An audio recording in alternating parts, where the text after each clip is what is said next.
Everybody dies, don't they? Everybody come back, don't they? Isn't that so? You tried to get into the locked room today, didn't you? How do the dead come back, Mother? What's the secret? The Stalls of Barchester Cathedral by M.R. James. This matter began, as far as I am concerned, with the reading of a notice in the obituary section of the Gentleman's Magazine for an early year in the 19th century. On February 26th, at his residence in the Cathedral Close of Barchester, the Venerable John Benwell Hayes, Doctor of Divinity, aged 57, Archdeacon of Sowerbridge and Rector of Pickhill and Candley. He was of College, Cambridge, and where by talent and assiduity he commanded the esteem of his seniors, when at the usual time he took his first degree, his name stood high in the list of wranglers. These academical honours procured for him within a short time a fellowship of his college. In the year 1783 he received holy orders, and was shortly afterwards presented to the perpetual curacy of Rankton sub Ash by his friend and patron, the late truly venerable Bishop of Lichfield. His speedy preferments, first to a prebend, and subsequently to the dignity of a precentor in the Cathedral of Barchester, form an eloquent testimony to the respect in which he was held, and to his eminent qualifications. He succeeded to the archdeaconry upon the sudden decease of Archdeacon Pulteney in 1810. His sermons, ever conformable to the principles of the religion and church which he adorned, displayed in no ordinary degree, without the least trace of enthusiasm, the refinement of the scholar united with the graces of the Christian. Free from sectarian violence and informed by the spirit of the truest charity, they will long dwell in the memories of his hearers. Here a further omission.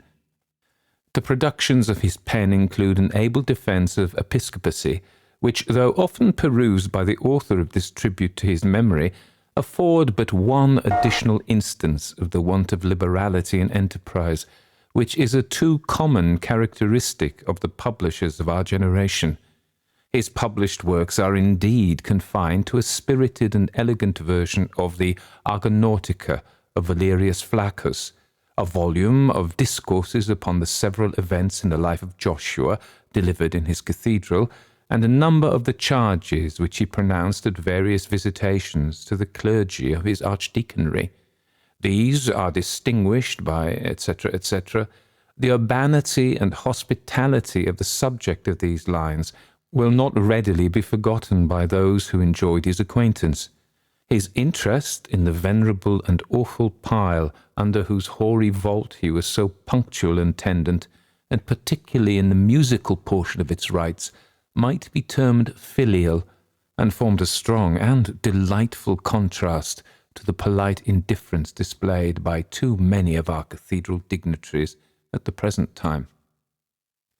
The final paragraph, after informing us that Dr. Haynes died a bachelor, says, "It might have been augured that an existence so placid and benevolent would have been terminated in a ripe old age by a dissolution equally gradual and calm.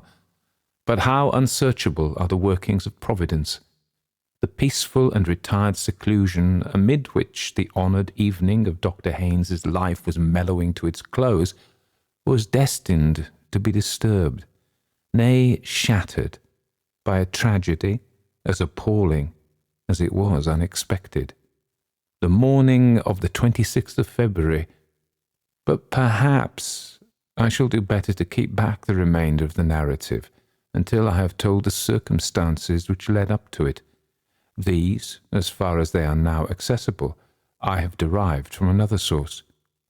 I had read the obituary notice, which I have been quoting, quite by chance, along with a great many others of the same period. It had excited some little speculation in my mind, but beyond thinking that if ever I had an opportunity of examining the local records of the period indicated, I would try to remember Dr. Haynes, I made no effort to pursue his case. Quite lately, I was cataloguing the manuscripts in the library of the college to which he belonged. I had reached the end of the numbered volumes on the shelves, and I proceeded to ask the librarian whether there were any more books which he thought I ought to include in my description. "I don't think there are," he said, "but we had better come and look at the manuscript class and make sure. Have you time to do that now?" I had time.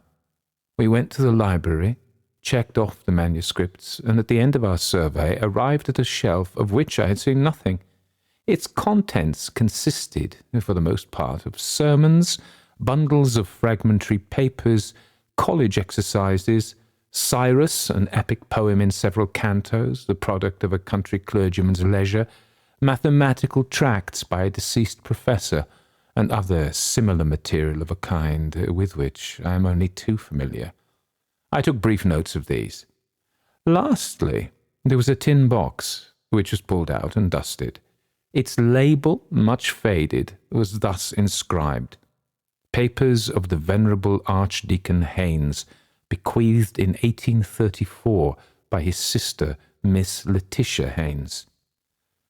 I knew at once that the name was one which I had somewhere encountered, and could very soon locate it. That must be the Archdeacon Haynes, who came to a very odd end at Barchester. I've read his obituary in the Gentleman's Magazine. May I take the box home? Do you know if there's anything interesting in it? The librarian was very willing that I should take the box and examine it at leisure. "I never looked inside it myself," he said, "but I've always been meaning to. I am pretty sure that is the box which our old master once said ought never to have been accepted by the college. He said that to Martin years ago, and he said also that as long as he had control over the library, it should never be opened. Martin told me about it, and said that he wanted terribly to know what was in it, but the master was librarian and always kept the box in a lodge, so there was no getting at it in his time. And when he died, it was taken away by mistake by his heirs, and only returned a few years ago. I can't think why I haven't opened it, but as I have to go away from Cambridge this afternoon, you had better have first go at it. I think I can trust you not to publish anything undesirable in our catalogue." I took the box home and examined its contents, and thereafter consulted the librarian as to what should be done about publication, and, since I have his leave to make a story out of it, provided I disguise the identity of the people concerned, I will try what can be done. The materials are, of course, mainly journals and letters.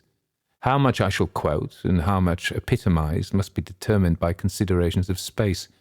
The proper understanding of the situation has necessitated a little, not very arduous, research, which has been greatly facilitated by the excellent illustrations and text of the Barchester volume in Bell's Cathedral series.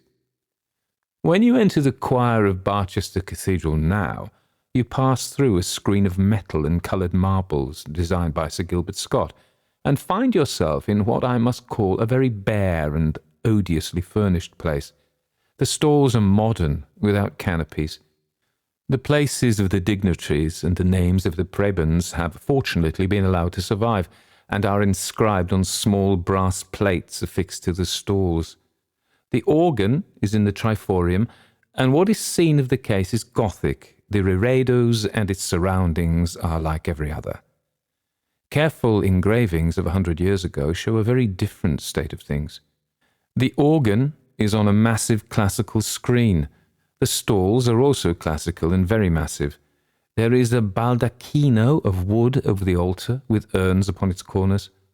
Farther east is a solid altar screen, classical in design, of wood, with a pediment, in which is a triangle surrounded by rays enclosing certain Hebrew letters in gold.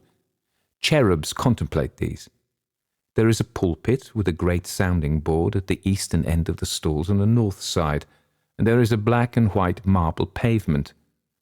2 ladies and a gentleman are admiring the general effect. From other sources I gather that the Archdeacon's stall then, as now, was next to the bishop's throne at the south-eastern end of the stalls. His house almost faces the west front of the church, and is a fine red brick building of William III's time. Here, Dr. Haynes, already a mature man, took up his abode with his sister in the year 1810. The dignity had long been the object of his wishes, But his predecessor refused to depart until he had attained the age of 92. About a week after he had held a modest festival in celebration of that 92nd birthday, there came a morning, late in the year, when Dr. Haynes, hurrying cheerfully into his breakfast room, rubbing his hands and humming a tune, was greeted and checked in his genial flow of spirits by the sight of his sister, seated indeed in her usual place behind the tea urn, but bowed forward and sobbing unrestrainedly into her handkerchief. What is the matter? What bad news?" he began. "Oh, Johnny, you've not heard. The poor dear Archdeacon." "The Archdeacon, yes. What is it? Ill, is he?" No, they found him on the staircase this morning. It's so shocking. Is it possible? Dear, dear poor Pulteney. Had there been any seizure? They don't think so. And that is almost the worst thing about it. It seems to have been all the fault of that stupid maid of theirs, Jane." Dr. Haynes paused. "I don't quite understand, Letitia. How was the maid at fault?" "Why, as far as I can make out, there was a stair rod missing, and she never mentioned it, and the poor Archdeacon set his foot quite at the edge of the step. You know how slippery that oak is, and it seems he must have fallen almost the whole flight and broken his neck. It is so sad for poor Miss Pulteney. Of course, they will get rid of the girl at once. I never liked her." Miss Haynes' grief resumed its sway, but eventually relaxed so far as to permit of her taking some breakfast. Not so her brother, who, after standing in silence before the window for some minutes, left the room and did not appear again that morning. I need only add that the careless maidservant was dismissed forthwith, but that the missing stair rod was very shortly afterwards found under the stair carpet, an additional proof, if any were needed, of extreme stupidity and carelessness on her part. For a good many years, Dr. Haynes had been marked out by his ability, which seems to have been really considerable, as the likely successor of Archdeacon Pulteney, and no disappointment was in store for him. He was duly installed and entered with zeal upon discharge of those functions which are appropriate to one in his position. A considerable space in his journals is occupied with exclamations upon the confusion in which Archdeacon Pulteney had left the business of his office and the documents appertaining to it. Dues upon Ringham and Barneswood have been uncollected for something like 12 years and are largely irrecoverable. No visitation has been held for 7 years. 4 chancels are almost past mending. The persons deputized by the Archdeacon have been nearly as incapable as himself. It was almost a matter for thankfulness that this state of things had not been permitted to continue, and a letter from a friend confirms this view, Greek, ho katechon. It says, in a rather cruel allusion to the second epistle to the Thessalonians, is removed at last. My poor friend, upon what a scene of confusion would you be entering? I give you my word that on the last occasion of my crossing his threshold, there was no single paper that he could lay hands upon, no syllable of mine that he could hear, and no fact in connection with my business that he could remember. But now, thanks to a negligent maid and a loose stair carpet, there is some prospect that necessary business will be transacted without a complete loss alike of voice and temper. This letter was tucked into a pocket in the cover of one of the diaries. There can be no doubt of the new Archdeacon's zeal and enthusiasm. Give me but time to reduce to some semblance of order the innumerable errors and complications with which I am confronted, and I shall gladly and sincerely join with the aged Israelite in the canticle which too many, I fear, pronounce but with their lips. This reflection I find not in a diary but a letter. The doctor's friends seem to have returned his correspondence to his surviving sister. He does not confine himself, however, to reflections. His investigation of the rights and duties of his office are very searching and businesslike, and there is a calculation in one place that a period of 3 years will just suffice to set the business of the archdeaconry upon a proper footing. The estimate appears to have been an exact one. For just 3 years he is occupied in reforms, but I look in vain at the end of that time for the promised nunc dimittis. He has now found a new sphere of activity, Hitherto his duties had precluded him from more than an occasional attendance at the cathedral services. Now he begins to take an interest in the fabric and the music. Upon his struggles with the organist, an old gentleman who had been in office since 1786, I have no time to dwell. They were not attended with any marked success. More to the purpose is his sudden growth of enthusiasm for the cathedral itself and its furniture. There is a draft of a letter to Sylvanus Urban, which I do not think was ever sent, describing the stalls in the choir. As I have said, these were of fairly late date, of about the year 1700, in fact.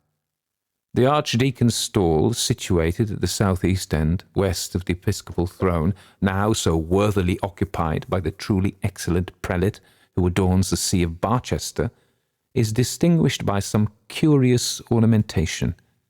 In addition to the arms of Dean West, by whose efforts the whole of the internal furniture of the choir was completed, the prayer desk is terminated at the eastern extremity by 3 small but remarkable statuettes in the grotesque manner. One is an exquisitely modelled figure of a cat, whose crouching posture suggests with admirable spirit the suppleness, vigilance, and craft of the redoubted adversary of the genus moose.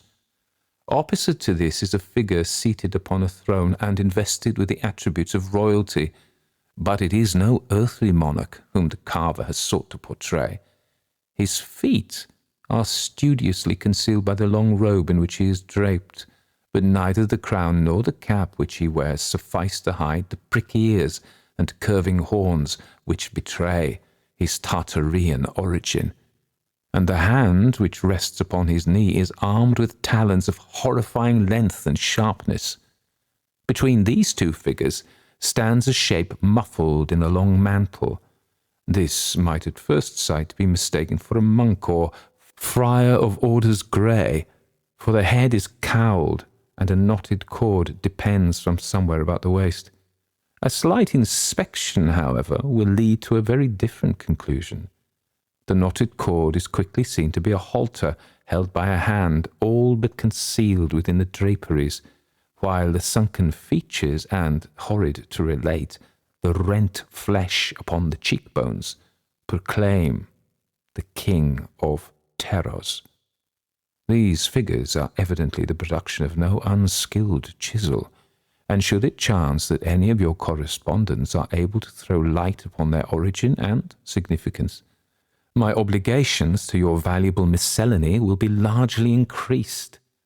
There is more description in the paper, and seeing that the woodwork in question has now disappeared, it has considerable interest. A paragraph at the end is worth quoting. Some late researches among the chapter accounts have shown me that the carving of the stalls was not, as was very usually reported, the work of Dutch artists, but was executed by a native of this city or district named Austin.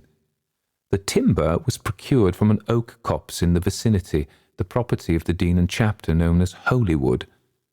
Upon a recent visit to the parish within whose boundaries it is situated, I learned from the aged and truly respectable incumbent that tradition still lingered amongst the inhabitants of the great size and age of the oaks employed to furnish the materials, of the stately structure which has been, however imperfectly, described in the above lines.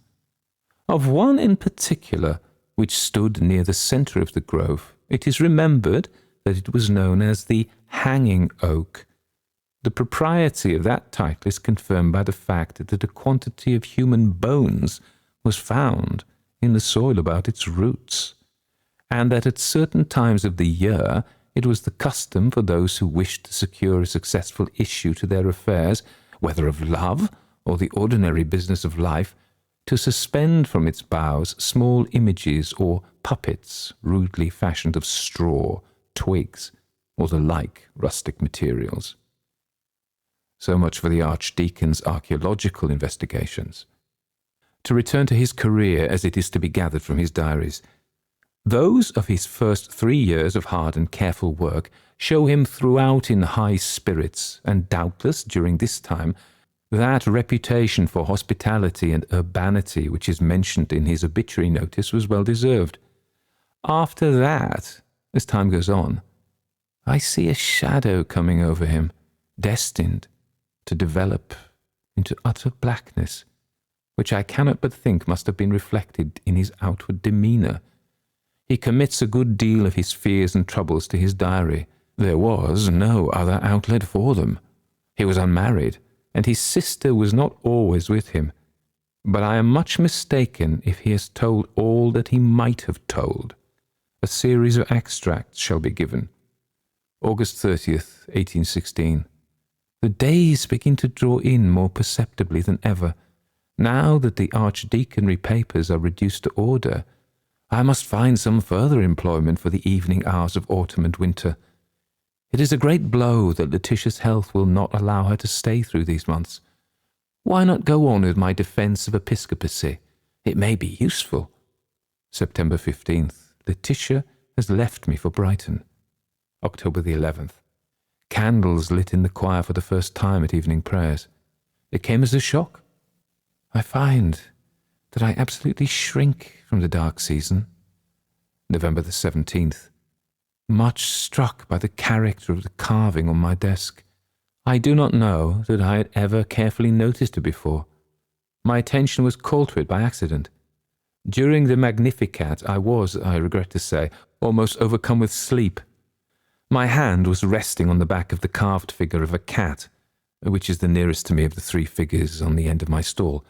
I was not aware of this, for I was not looking in that direction, until I was startled by what seemed a softness, a feeling as of a rather rough and coarse fur, and a sudden movement, as if the creature were twisting round its head to bite me. I regained complete consciousness in an instant, and I have some idea that I must have uttered a suppressed exclamation, for I noticed that Mr. Treasurer turned his head quickly in my direction. The impression of the unpleasant feeling was so strong that I found myself rubbing my hand upon my surplice. This accident led me to examine the figures after prayers more carefully than I had done before, and I realized for the first time with what skill they are executed. December the 6th. I do indeed miss Letitia's company. The evenings, after I have worked as long as I can at my defence, are very trying. The house is too large for a lonely man, and visitors of any kind are too rare. I get an uncomfortable impression when going to my room that there is company of some kind.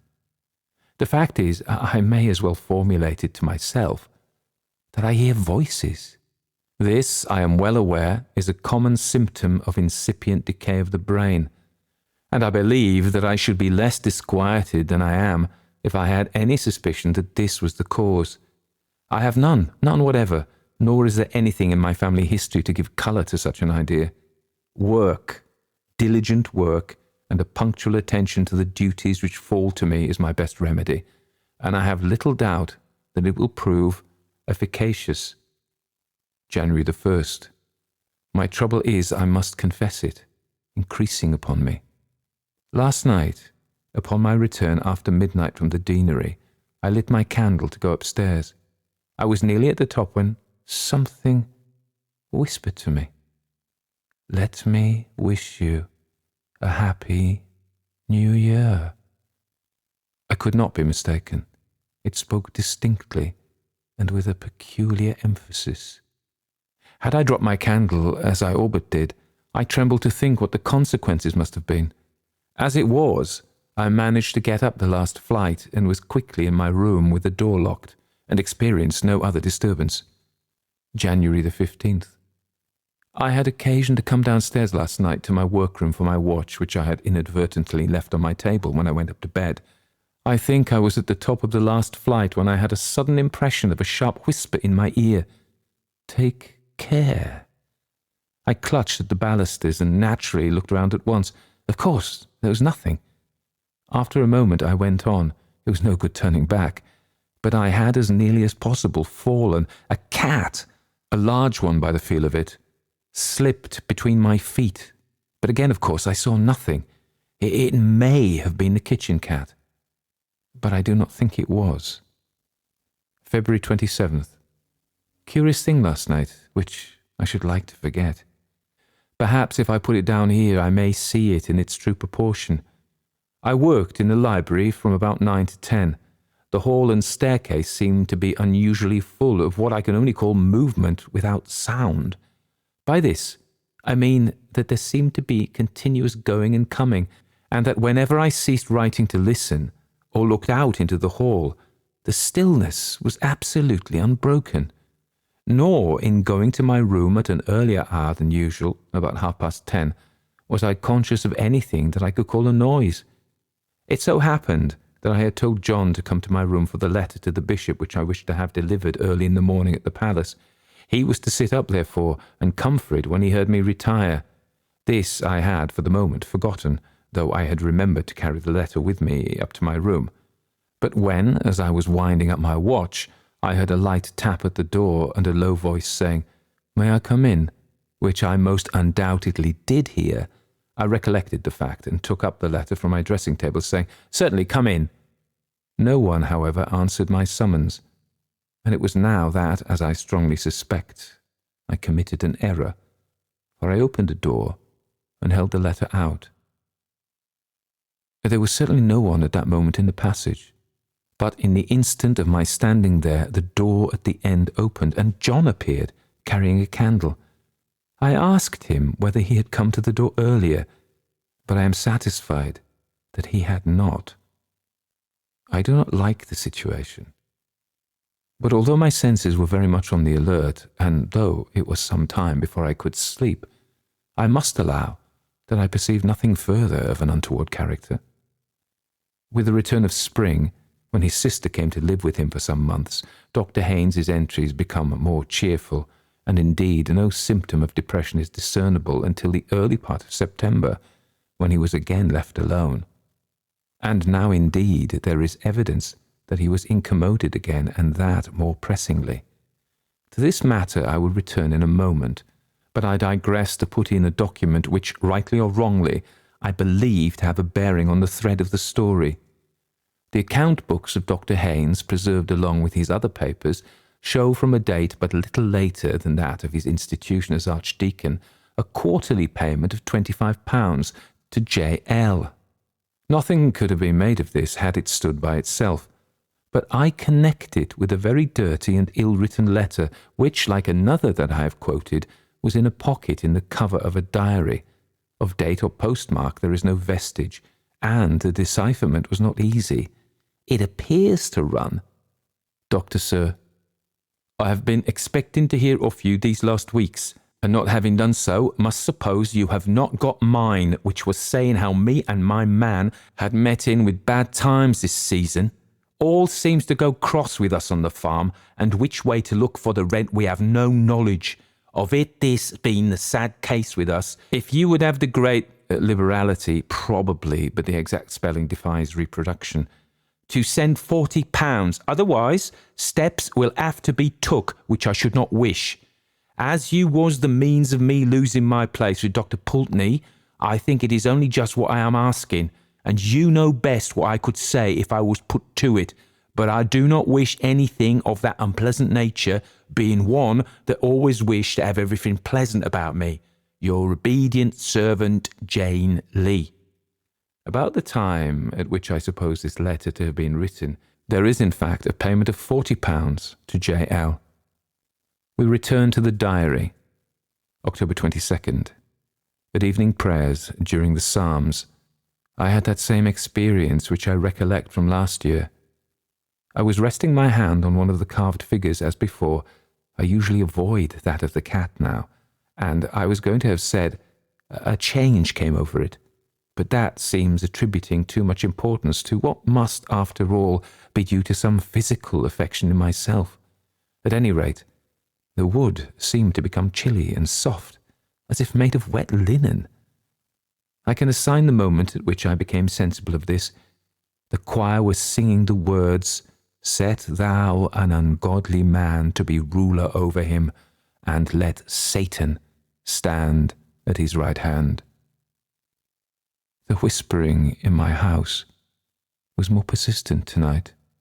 I seemed not to be rid of it in my room. I have not noticed this before.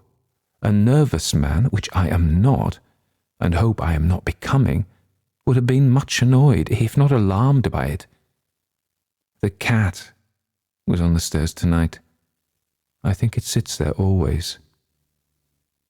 There is no kitchen cat. November the 15th. Here again I must note a matter I do not understand. I am much troubled in sleep. No definite image presented itself, but I was pursued by the very vivid impression that wet lips were whispering into my ear with great rapidity and emphasis for some time together. After this, I suppose I fell asleep, but was awakened with a start by a feeling as if a hand were laid on my shoulder. To my intense alarm, I found myself standing at the top of the lowest flight of the first staircase. The moon was shining brightly enough through the large window to let me see that there was a large cat on the second or third step. I could make no comment. I crept up to bed again. I do not know how. Yes, mine is a heavy burden.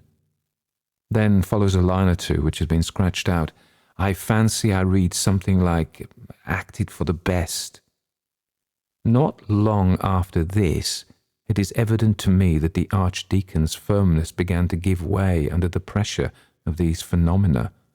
I omit as unnecessarily painful and distressing the ejaculations and prayers which, in the months of December and January, appear for the first time and become increasingly frequent. Throughout this time, however, he is obstinate in clinging to his post. Why he did not plead ill health and take refuge at Bath or Brighton, I cannot tell. My impression is that it would have done him no good, that he was a man who, if he had confessed himself beaten by the annoyances, would have succumbed at once, and that he was conscious of this. He did seek to palliate them by inviting visitors to his house. The result he is noted in this fashion. Jan 7th. I prevailed on my cousin Alan to give me a few days, and he is to occupy the chamber next to mine. Jan 8th. A still night. Alan slept well, but complained of the wind. My own experiences were as before, still whispering and whispering. What is it that he wants to say? January the 9th. Alan thinks this is a very noisy house.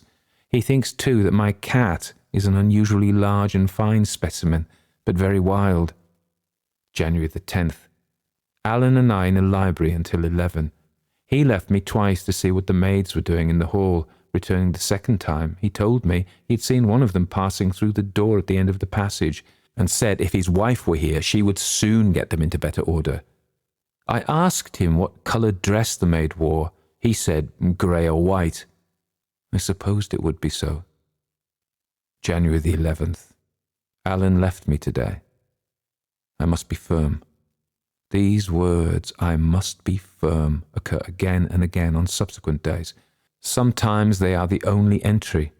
In these cases they are in an unusually large hand, and dug into the paper in a way which must have broken the pen that wrote them. Apparently the Archdeacon's friends did not remark any change in his behaviour, and this gives me a high idea of his courage and determination. The diary tells us nothing more than I have indicated of the last days of his life. The end of it all must be told in the polished language of the obituary notice. The morning of the 26th of February was cold and tempestuous. At an early hour the servants had occasion to go into the front hall of the residence occupied by the lamented subject of these lines. What was their horror upon observing the form of their beloved and respected master lying upon the landing of the principal staircase in an attitude which inspired the gravest fears. Assistance was procured, and an universal consternation was experienced upon the discovery that he had been the object of a brutal and murderous attack. The vertebral column was fractured in more than one place. This might have been the result of a fall.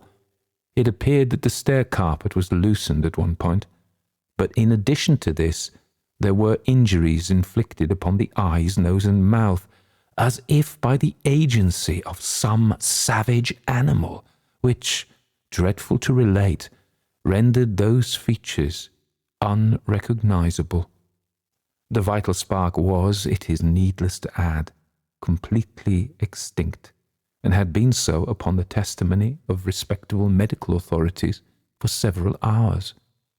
The author or authors of this mysterious outrage are alike buried in mystery, and the most active conjecture has hitherto failed to suggest a solution of the melancholy problem afforded by this appalling occurrence. The writer goes on to reflect upon the probability that the writings of Mr. Shelley, Lord Byron, and Monsieur Voltaire may have been instrumental in bringing about the disaster, and concludes by hoping, somewhat vaguely, that this event may operate as an example to the rising generation. But this portion of his remarks need not be quoted in full. I had already formed a conclusion that Dr. Haynes was responsible for the death of Dr. Pulteney, but the incident connected with the carved figure of death upon the Archdeacon's stall was a very perplexing feature. The conjecture that it had been cut out of the wood of the hanging oak was not difficult, but seemed impossible to substantiate. However, I paid a visit to Barchester, partly with the view of finding out whether there were any relics of the woodwork to be heard of. I was introduced by one of the canons to the curator of the local museum, who was, my friend said, more likely to be able to give me information on the point than anyone else. I told this gentleman of the description of certain carved figures and arms formerly on the stalls, and asked whether any had survived. He was able to show me the arms of Dean West and some other fragments. These, he said, had been got from an old resident, who had also once owned a figure, perhaps one of those which I was inquiring for. There was a very odd thing about that figure, he said. The old man who had it told me that he picked it up in a woodyard, whence he had obtained the still extant pieces, and had taken it home for his children. On the way home he was fiddling about with it, and it came in two in his hands, and a bit of paper dropped out. This he picked up, and just noticing that there was writing on it, put it into his pocket, and subsequently into a vase on his mantelpiece. I was at his house not very long ago, and happened to pick up the vase and turn it over to see whether there were any marks on it, and the paper fell into my hand. The old man, on my handing it to him, told me the story I have told you, and said I might keep the paper. It was crumpled and rather torn, so I have mounted it on a card, which I have here.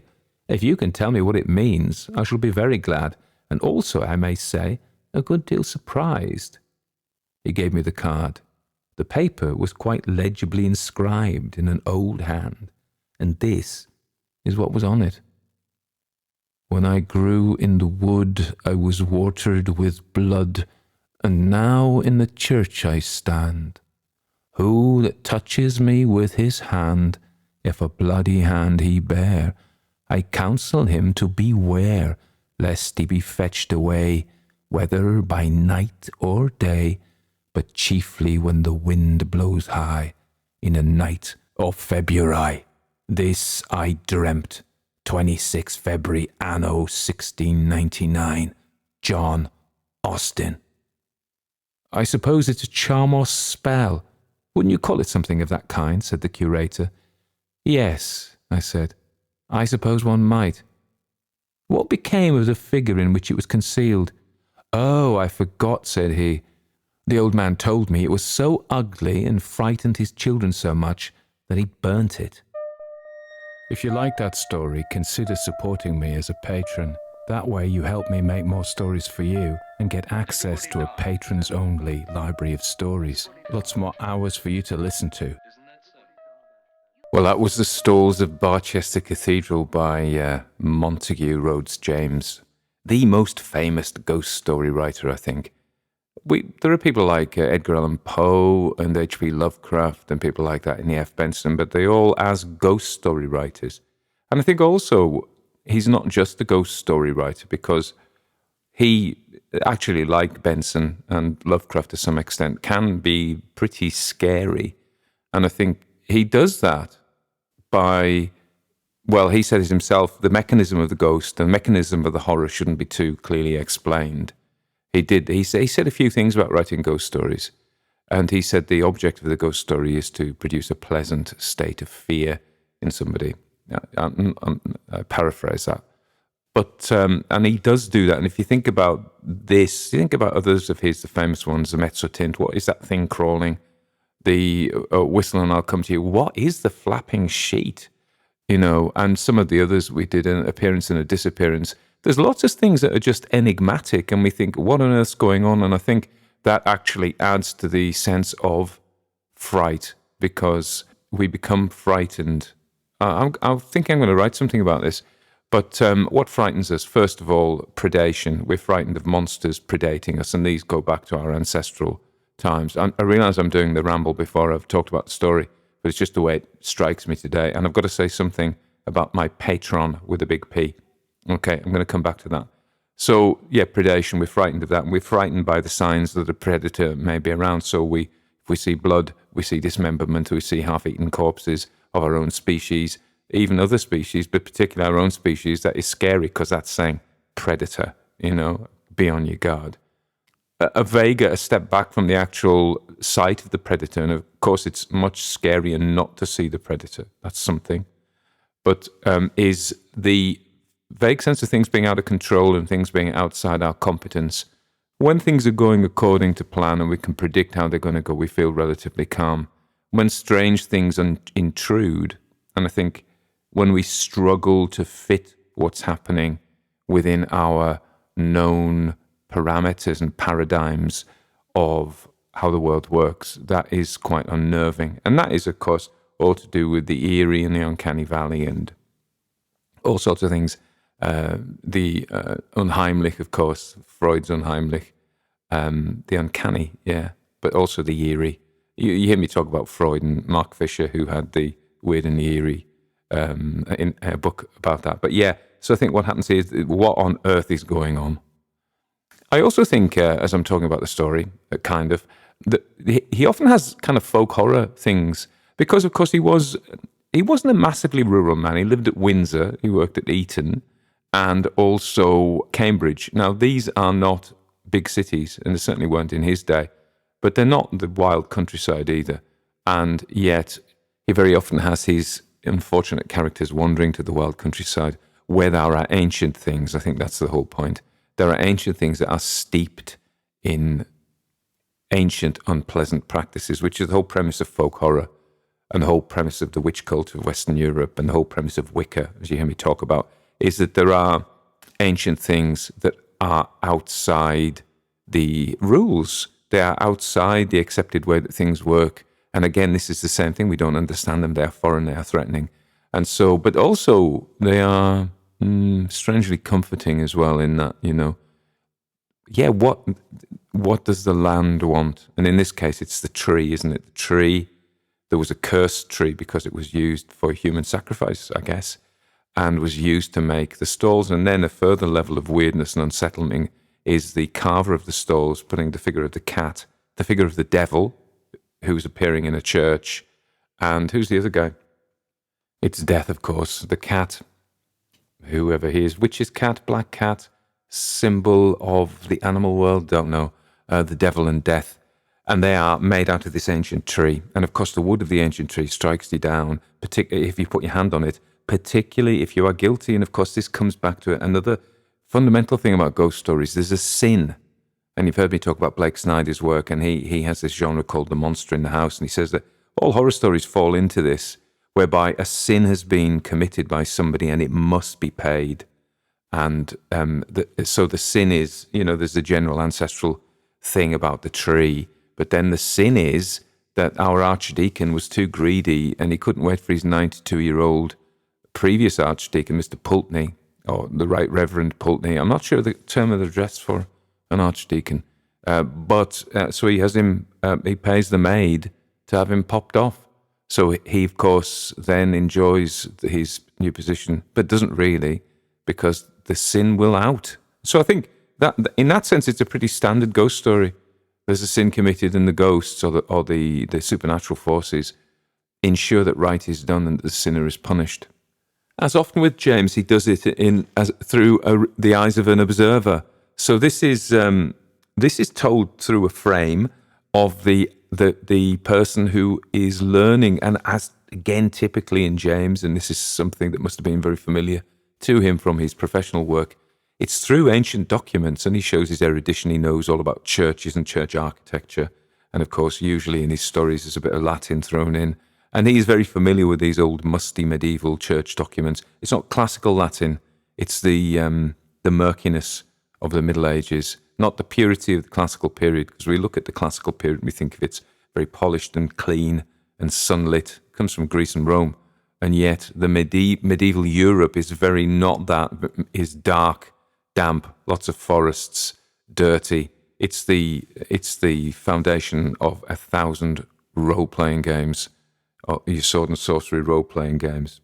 I used to play a great game called Darklands, and it was set in the Holy Roman Empire, medieval Germany, and your magic was used in saints and things like that. It was a primitive game by today's standards, but really compelling. So anyway, I don't know why I said that, but there we are. The medieval, yes. And what is it about him that's so good? I think it's the dark hints. He's got a gift for conjuring atmosphere and a weirdness that doesn't go. So if you look, to me, it seems, looking at the history of the genre, we have the Gothic novel with its castles, monks, decadence, forests, strange creatures, And I think sometimes when we look at it, we get it backwards. We go, a Gothic novel is Gothic because it has these elements. It has the young woman in despair, it has the castle, it has the forest, it has the howls in the night. I think it's the other way around. I think these devices were used by the Gothic writers, Castle of Otranto and all of this kind of business, and the terrible weather, because it was inagia. It was painting the scene using your senses to create the emotions. So they use these things as dressing, as props, to create the emotions that we would feel were we in that situation. That's how stories work.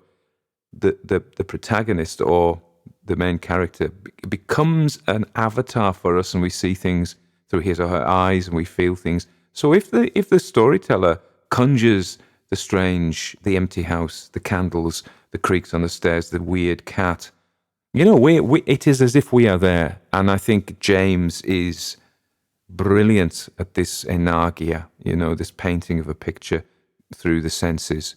He's probably unsurpassed, actually. And I'm a bit of a fan of E.F. Benson, and when I'm reading an E.F. Benson story, I go, E.F. Benson, he's the greatest. And then I come back to some of old Monty's stuff and think, he's got it. The old Montague Rhodes James has got it.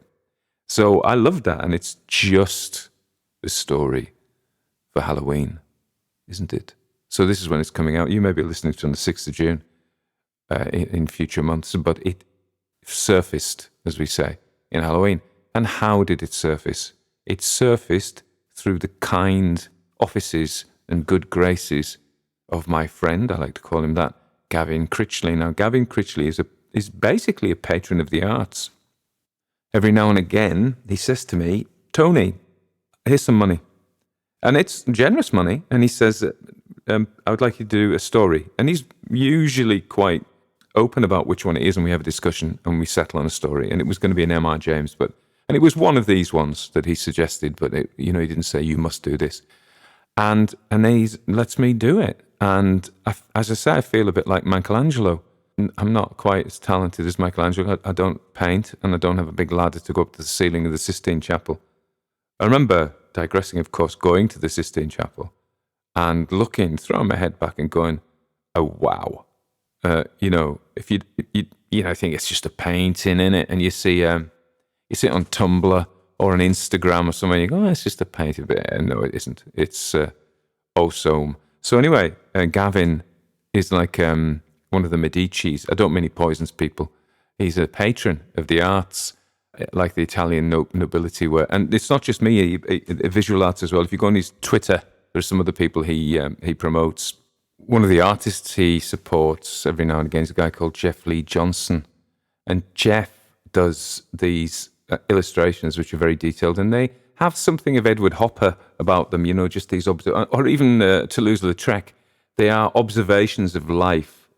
Maybe I just say that because they look a bit French, look a bit of American and a bit French, which is weird. And they look like that.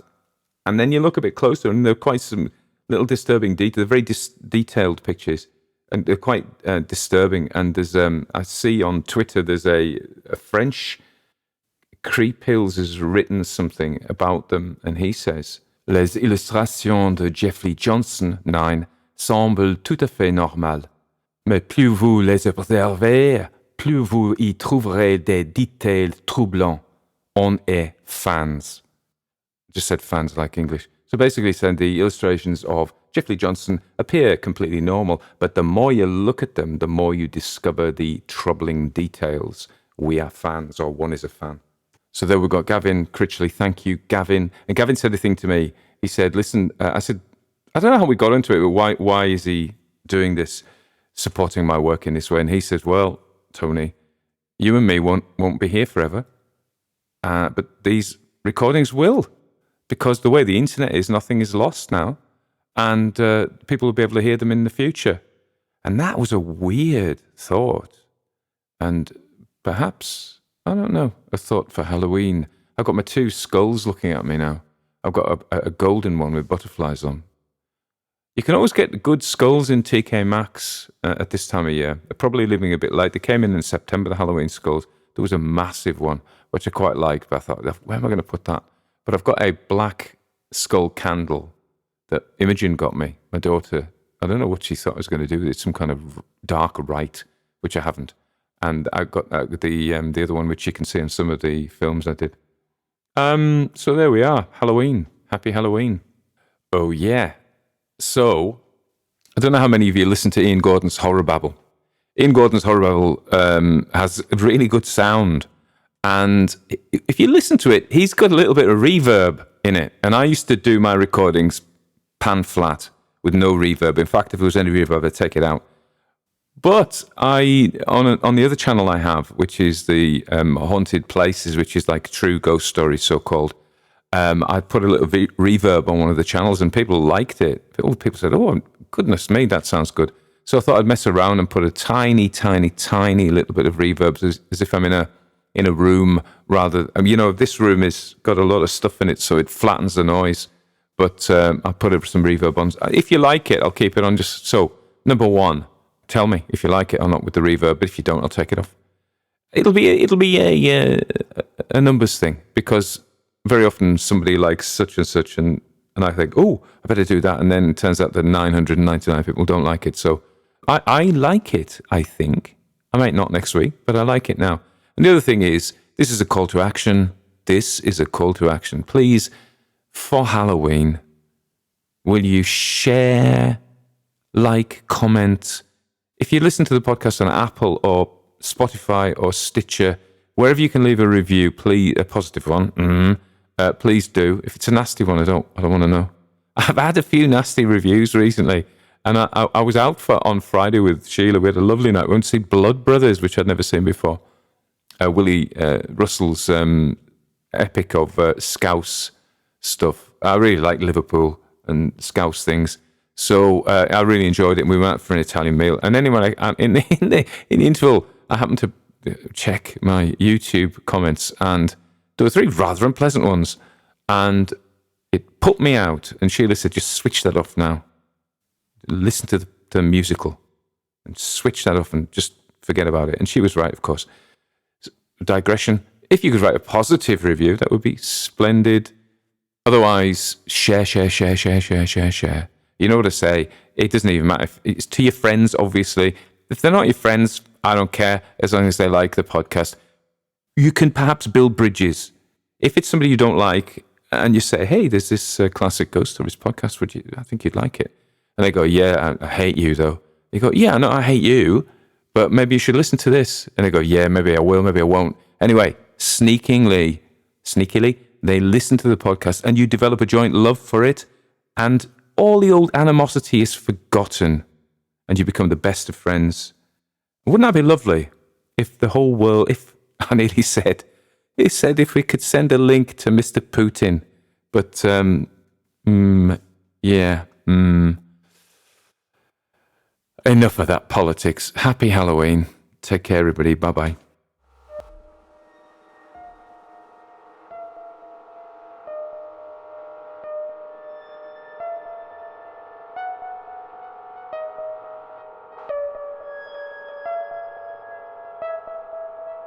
Everybody dies, don't they?